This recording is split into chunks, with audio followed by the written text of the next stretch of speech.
À l'homme qui est désobéissant et en se séparant de Dieu avait perdu ses droits d'héritier,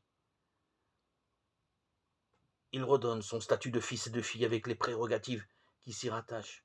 Dieu seul est en mesure d'accomplir cela. Il conduit et prend soin de cette vie sauvée avec une sollicitude paternelle unique. Jésus déclara: ne vendons pas 5 moineaux pour 2 sous.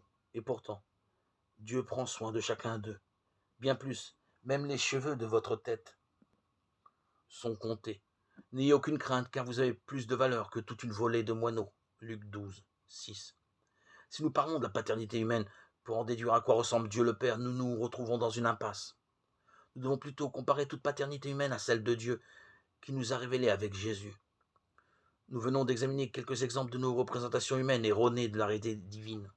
Il y aurait beaucoup d'autres, mais ils illustrent toujours le même principe. Nous utilisons les mêmes concepts, mais leur donnons des significations très différentes selon que nous concevons nous-mêmes nos représentations de Dieu, ou que nous cherchons avec minutie et prudence à trouver leur sens à partir de la révélation que Dieu a donnée de lui-même. C'est seulement si nous choisissons la deuxième démarche que nous sommes assurés de ne pas nous égarer dans le brouillard d'une religion créée par l'homme.